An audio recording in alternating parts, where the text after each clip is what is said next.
我给了冯科长最后1个星期，就是到时候他还是不开口，我照样把他解决掉。您是警察，怎么办案是您的事情，但是我弟弟的事情，只能我来解决，谁都不许插手。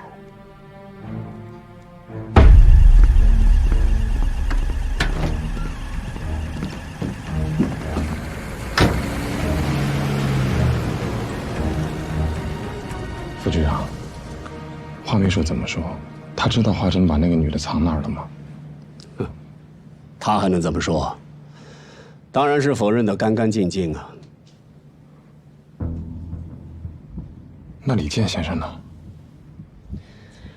李健说这是华家的家事。华良现在是西祥国货联营公司的代表，只要生意能继续，李健当然不会得罪了。那这不是把问题都抛给我们了吗？派2个人盯着华珍。您是怀疑那个女的在华珍手里？可是李健先生说这是华家的家事啊。华良明天一早就回南京了，是不是他的家事，盯了不就知道了吗？好的。我能够坐上这张牌桌，唯一的筹码，就是我能够为他们的交易提供保护。现在这个女人不见了，坏的全是我的事儿。最后被踢出局的，也只可能是我。华良说，他弟弟的事，只能由他来解决，谁也不能插手。但这是在上海，他的话说了不算。明白。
彭太太已经安顿好了，这里是救国会的安全房，在彭记者找到之前，他就先住在这儿吧。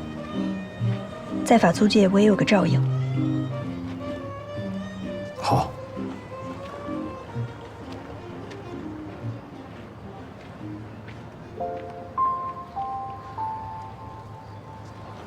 怎么了？我拿枪对着小袁生了，是他帮我把彭太太救出来的。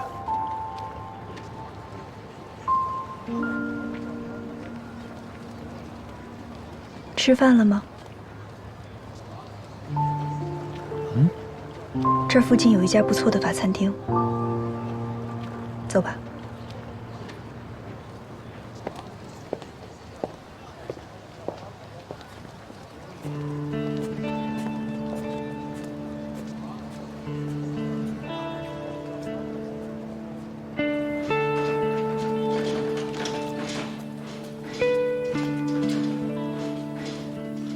对不起，我忘了这个时间西餐厅都关门了。没关系啊，反正我也不爱吃洋人的东西，带你吃这家面吧，我经常来。老板，还有啊？哎，打烊了呀？侬帮侬啊，我自家来就好。哎，好好，跟侬自家来啊。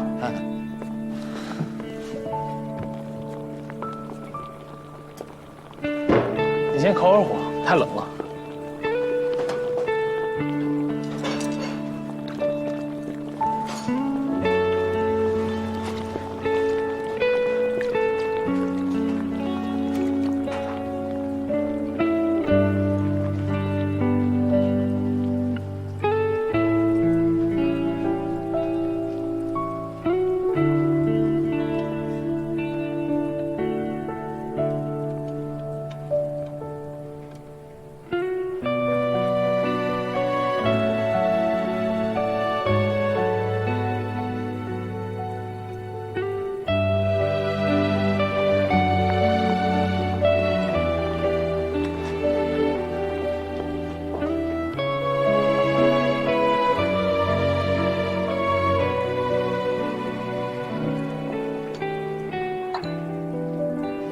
向远生已经听彭太太说了照片的事情了，他已经猜到了这件事情和他哥有关。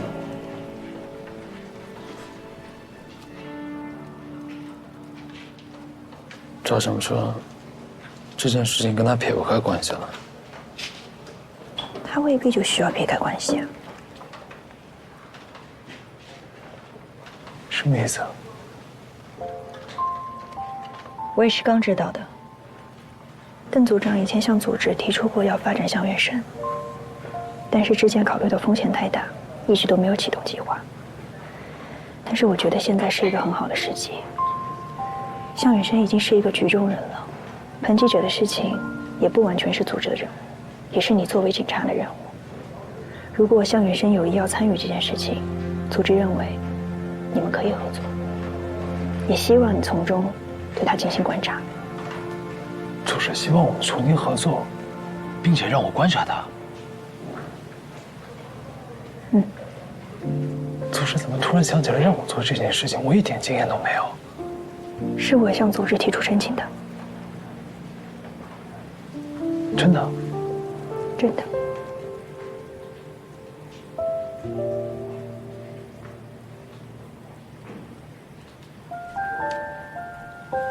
可是我今天刚刚拿枪对着他。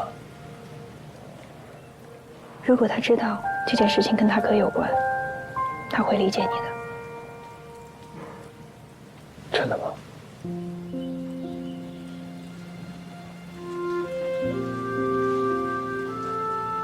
希望会吧。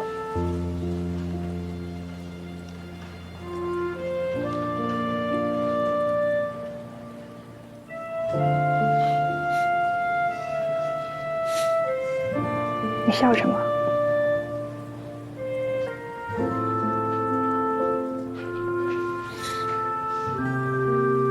陈浩同志，你要好好练习一下你的表情控制了。还有，你的面都快糊了。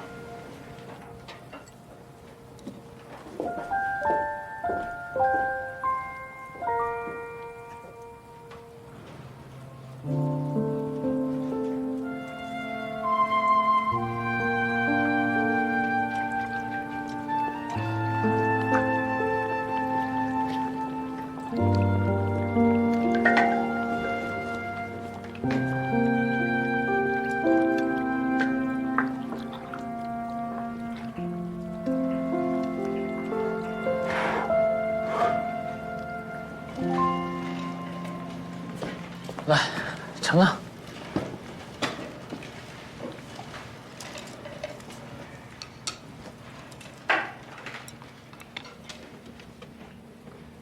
我吃过晚饭了。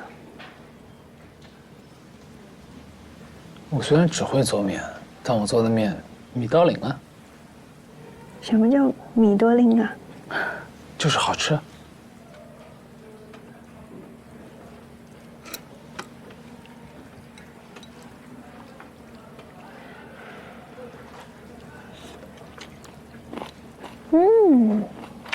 米多林啊。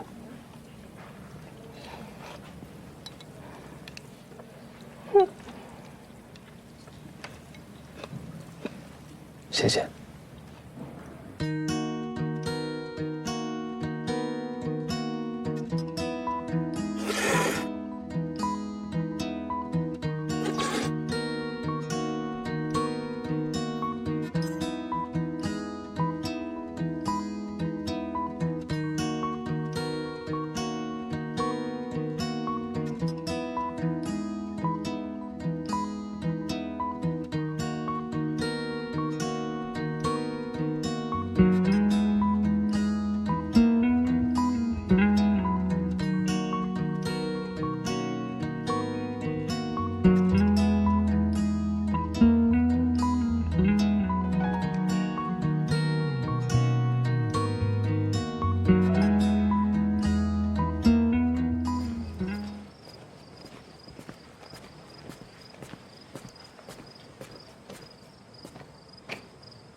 彭太太弄好了。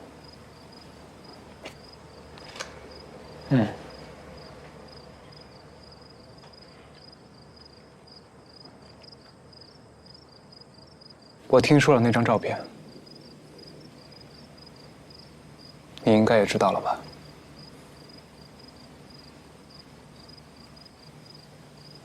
我哥和一个日本人，还有谭诗远在一起的照片。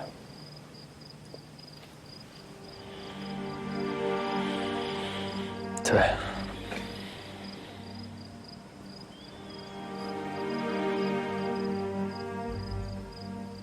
我回电雷学校的那段时间，我哥从南京来江阴找过我。表面上是给我送东西，却突然向我问起四座和彭记者的案子。他说他是在帮一个朋友打听彭记者的去处。但我知道我哥不会单纯的帮任何人打听任何事儿，因为他没有这样子的朋友。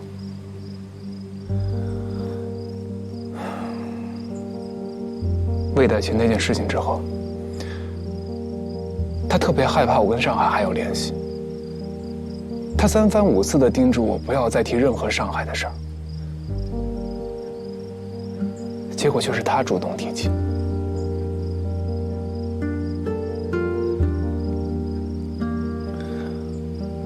只有一种可能，那就是背后的事情已经威胁到了他，或者华家的利益。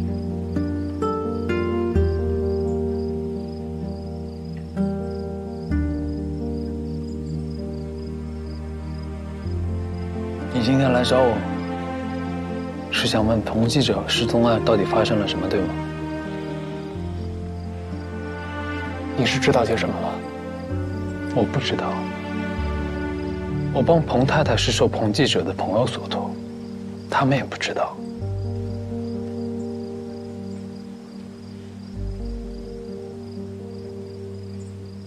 我哥跟我说，彭记者不是失踪，而是因为谋杀被秘密逮捕。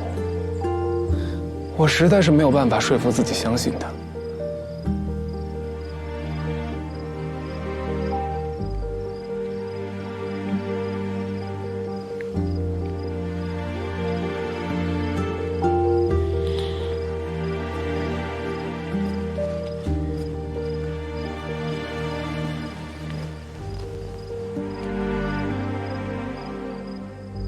你真的对这件事这么好奇吗？不是好奇，是不安。我心里有疑惑，只有找到了彭记者，才能知道答案。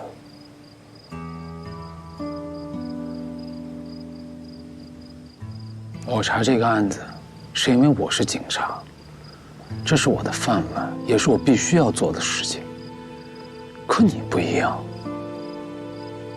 你已经回到学校，你有你的任务，接受舰艇、海上训练，这些事情跟彭记者失踪案没有任何关系。你真的要因为一个答案打乱自己的人生规划吗？虽然彭记者与我怎么规划自己的人生没有关系，但他失踪跟我哥有关，那这件事就跟我有关。我必须知道真相。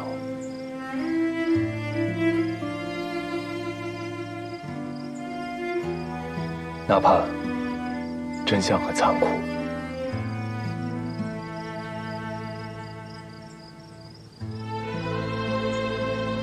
调查也不是你一个人查。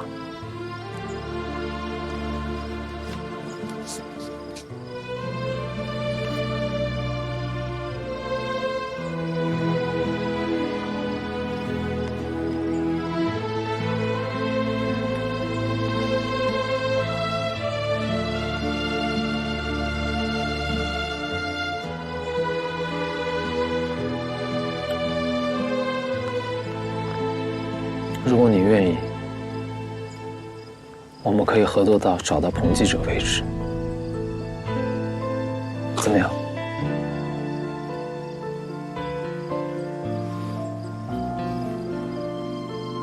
你有线索？那天追彭太太的那辆货车，我们查孟家凶杀案的时候也遇到过。当时我们刚从日本料理店出来，朝我们开黑枪的也是一辆5排货车。昨天晚上我一直跟着他，最后他开进了福华路消失了。我怀疑窝点就在那条路上。你是不是早就想好了？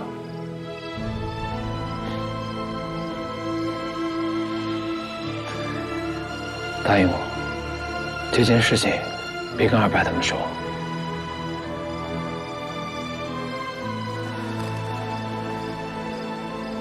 自从4所撤了以后，我很少跟他们来往。你怕给他们惹麻烦？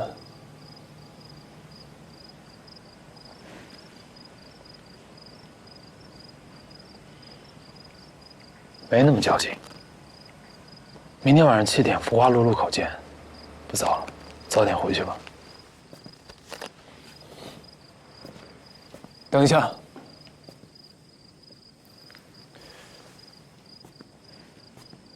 在医院的时候，为什么不直接告诉我？你如果说了，我一定会把人交给你的。哪个选择对你来说更难？什么？是用枪指着没得选，还是在帮哥哥跟帮我之间做一个选择更难？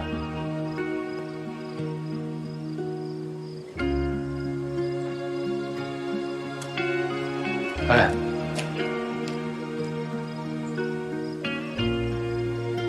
欢迎回来。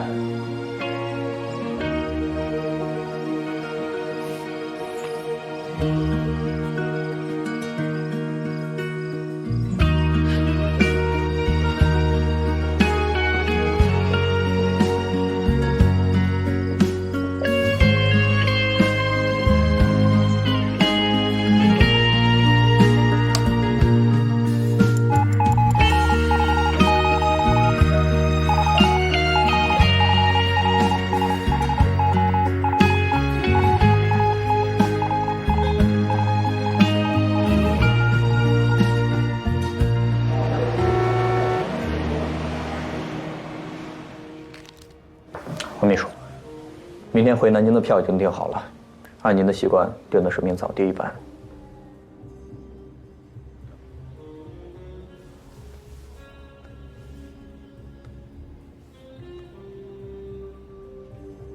改成明天下午的吧。我要去见一个朋友。是。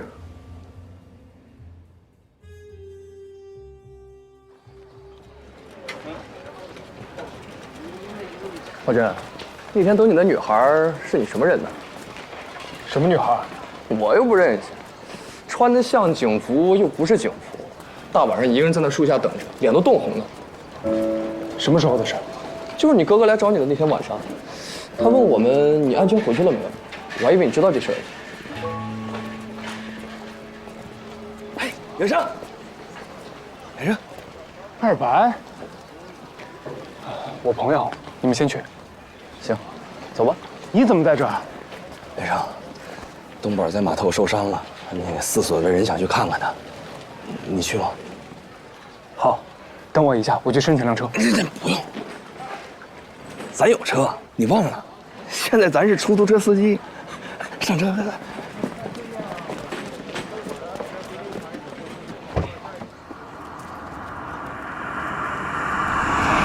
东宝怎么受伤了？东宝在码头仓库干活，可能饭吃的太少了，东西又扛得太多，晕过去了，把手就给摔伤了。他有想过换个工作吗？换过？那孩子呀，当警察当出感情了，交了留用申请，一直在等着总局的分配。可是到现在了，一点消息都没有。他现在呀，就是一边等消息，一边挣钱。哎，小玉也是，整天起早贪黑的跟着他码头干活。他就想给小玉开个早餐铺子，到时候他才能回去当警察，将来再生个1儿半女，那小日子多幸福啊！哎，其实吧，我们给东宝送东西啊，也不是因为他买不起，就是希望小两口把钱都攒起来，能够早点过上那种好点的日子。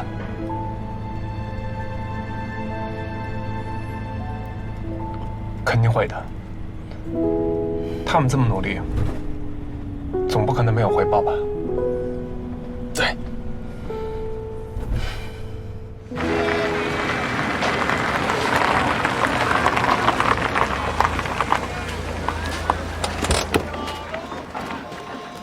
大白哥，绵绵，所长他们人呢？还没来呢。行吧，那咱等会儿他们，一块儿进去。嗯。你说这几个人，说好的来看东宝，一点也不积极。这他说好的时间，一点时间观念没有。你说这……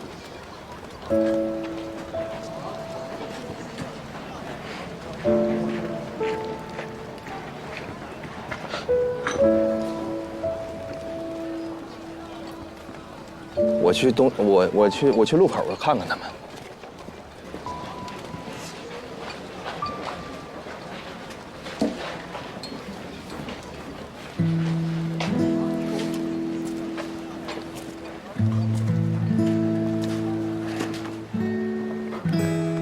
那天是我哥送我回的宿舍。医院那天是我哥送我回的宿舍。他只是要我不要管彭记者的案子，没有为难我。我没事。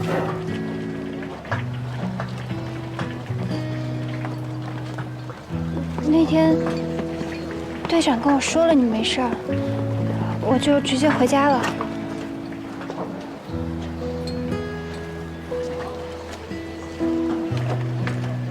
你笑什么？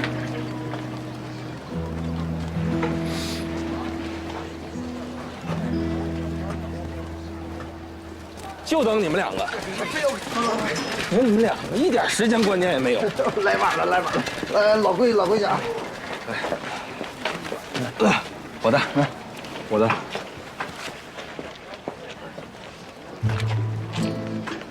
哦。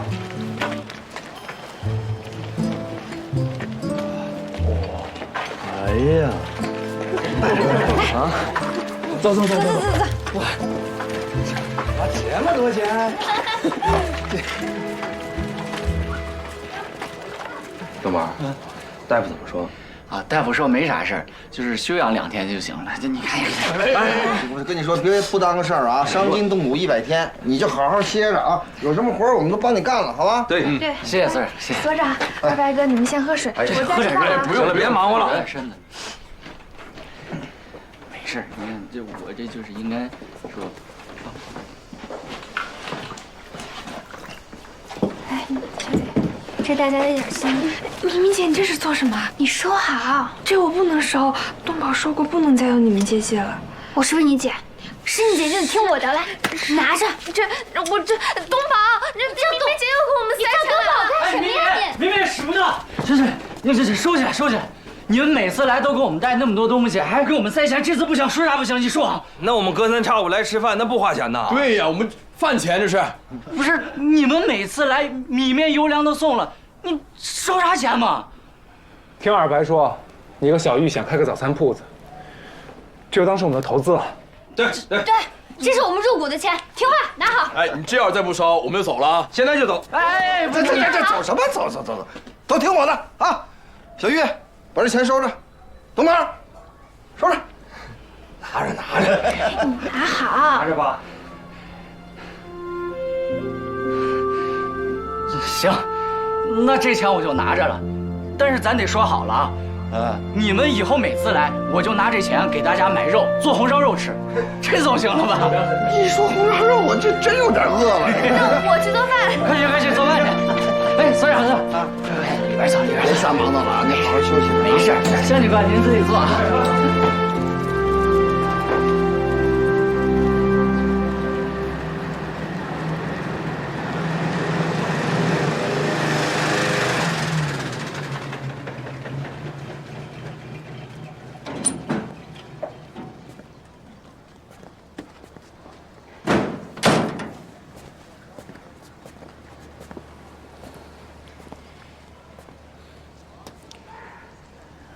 我到家了。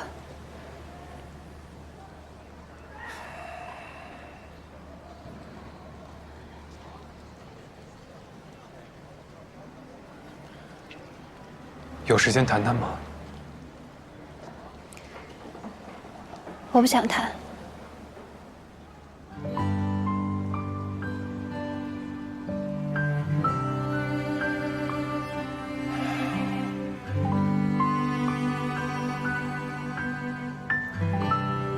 回去吧。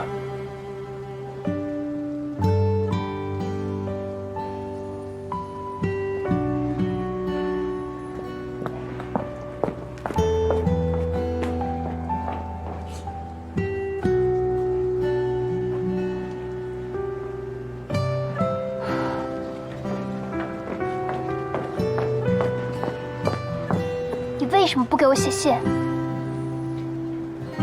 你没收到我的信。我等你的信等了1个星期、2个星期，等了1个多月。你现在突然回来有什么用？我们都已经各自往前走了。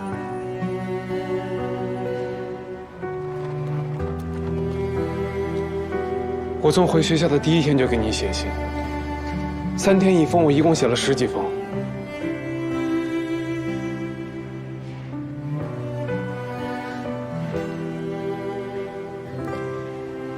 你给我写信了？我写了，我也在等你的回信。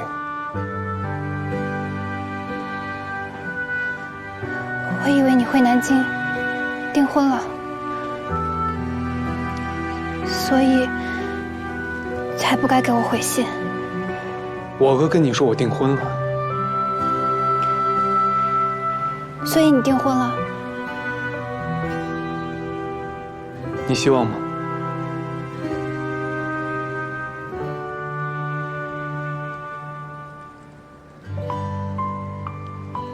我不知道。那你就用你的木鱼脑袋好好想想，你遇到任何事你都可以直接告诉我，你想知道什么你就直接问我，你为什么要在那个地方自以为？你这脑袋里到底还藏了多少东西？我希望你订婚。你最好想清楚了再回答。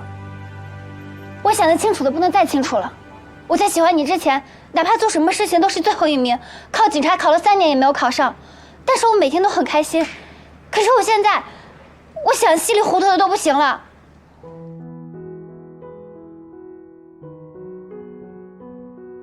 喜欢我之前，对，所以你知道我为什么再也不想见到你了吧？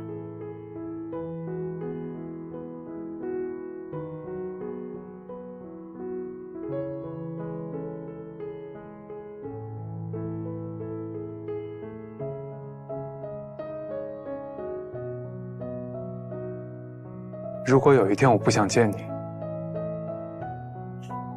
只可能是因为我不喜欢你了，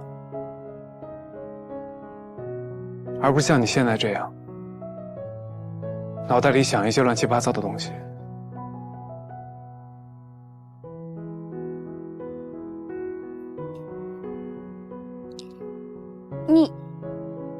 你说我想乱七八糟的东西，你说我木鱼脑袋，那你就不木鱼脑袋吗？你不能给我写信，那你想联系我就找不到别的方式了吗？个小兔崽子，你以为你是啥本事啊？冲我女儿好，你以为你是谁啊？爸爸，你让开！你滚开！你快跑！你不要跑呀你啊！爸爸，你敢走？你敢走？哎，你快快，你给我别哭啊！啊，你以为你是谁啊？爸爸，那刚度啊！小七。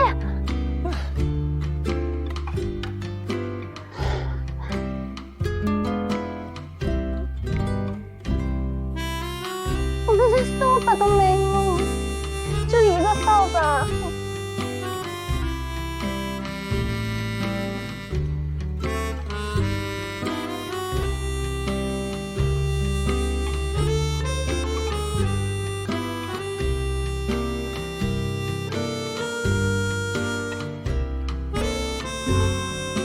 是不是不知道谁是姐姐谁是妹妹了？老婆，你俩在这玩干嘛？管得着吗？给我！不是，给我！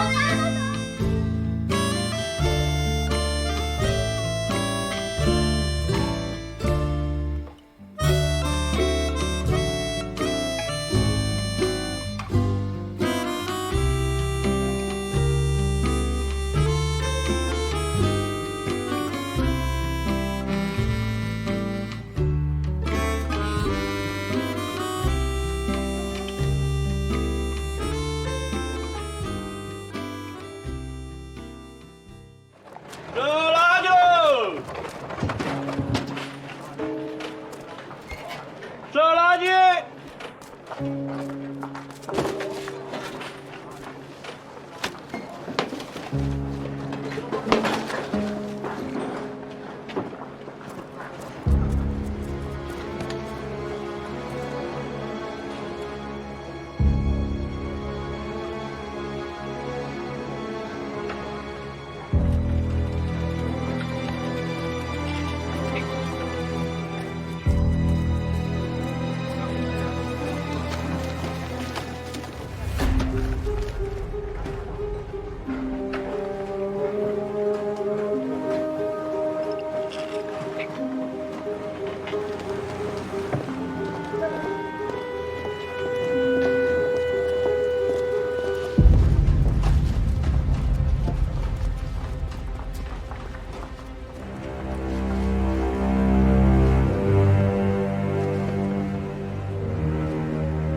等着，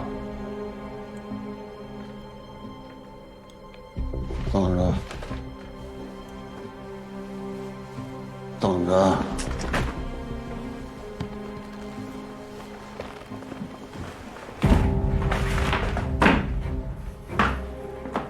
我不是说了吗？房租我下个月肯定会给你。你好，是魏先生吗？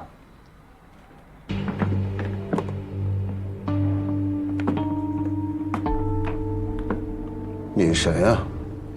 我不认识你吧？我姓金，有人介绍我来拜访您。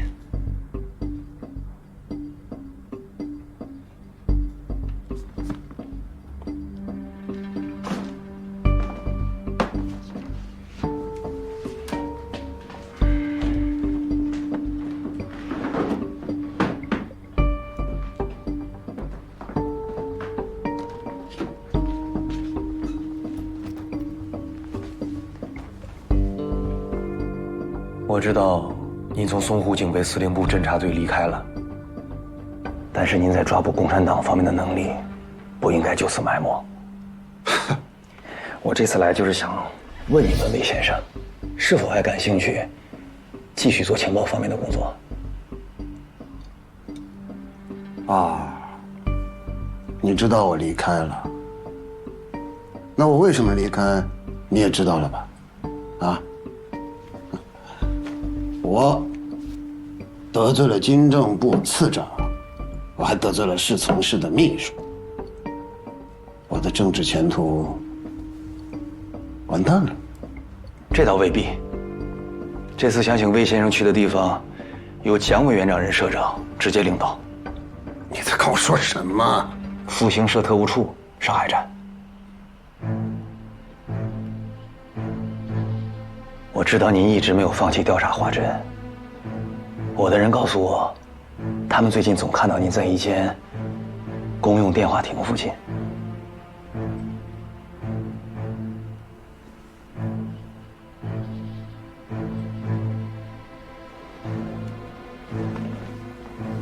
公用电话亭，那个公用电话亭是我调查华珍的时候的唯一疏漏。那个共产党张润金，当时他在医院里，他在9点06分的时候给这个公用电话亭打过电话。我当时把所有精力都放在了项羽生和皮带上，没有细查。后来我细细想了想，才反应过来，那姓张的被人捅成那个样子了，浑身流血，还要给个公用电话亭打电话，为什么？因为这是他们的隐秘联络方式。换而言之，他的同党就在那个公用电话亭附近。那您现在就有机会弥补这个疏漏。华珍来上海了，如果您愿意加入复兴社特务处，我给您的任务就是继续调查华珍，并且查清所有跟他相关的共产党。他现在就在上海，在。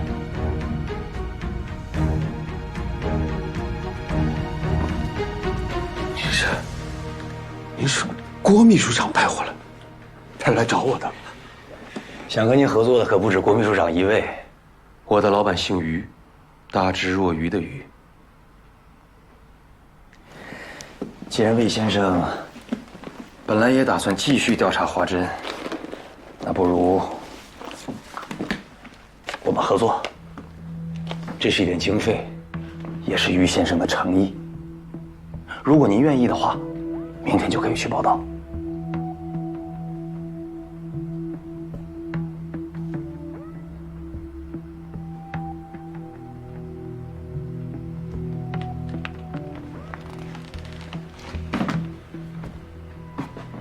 我从淞沪警备司令部离开的时候，情况您也知道，就像一条丧家之犬一样。魏某人就好奇了，你们于先生看中我什么了？魏先生听过救国会吧？了如指掌，谈不上。但是魏某人调查共产党也有7、8年了，其中也调查过救国会。这段时间，关于救国会的情报，我也积攒了不少。我们听到了一些消息，华珍这次来上海，和救国会里的亲共人士往来密切，其中可能就有共产党。如果从救国会开始查起，魏先生就是最合适的人选。只不过这一次，我们希望能够换一下步骤，先查清楚华珍身边的共产党。在警备司令部的时候，我已经证明了，跟华珍来往甚密的邓明远、张忍俊全是共产党，他怎么可能清白？要不是他后面有个画家，当时他就被我扳倒了。到现在了，你们怎么还拐弯抹角去查他身边的共产党？为什么不能干脆直接查华珍？华珍肯定是有问题的，他一定是我们的最终目标。但是于先生的建议，从他身边的人开始查起，会更容易一些。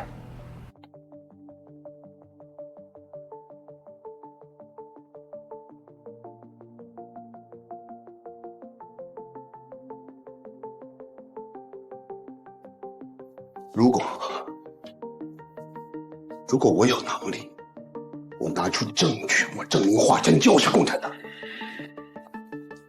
你们，于先生，有没有能力保证画家不插手？于先生就是有这个能力，才让我来请您呢。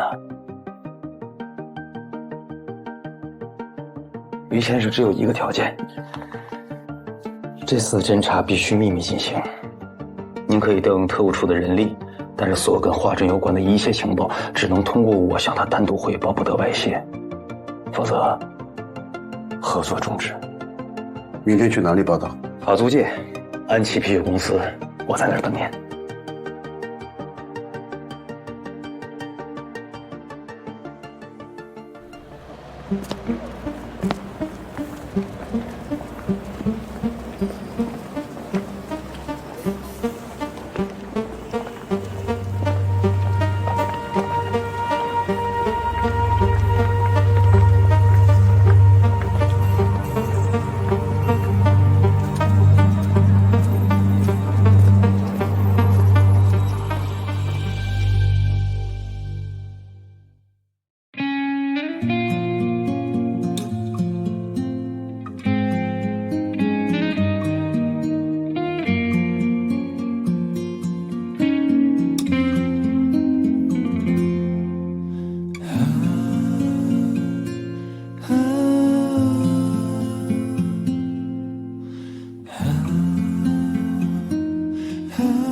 整片大地充满光明，又怎会期盼闪耀的星？苍些许微光，人间流浪。写温柔的诗，清风吟唱。满天散落的星辉，无言把彼此路照亮。每颗心都无恙，别怕，也不会太长。他走过彷徨，前往远方。他踏着月光，寻找方向。风吹散孤单，又吹来无常。夜终将过去，黎明又明朗。满天散落的星辉，无言把彼此路照亮。爱每颗心都无恙，别怕，也不会太长，别怕，也不会太长。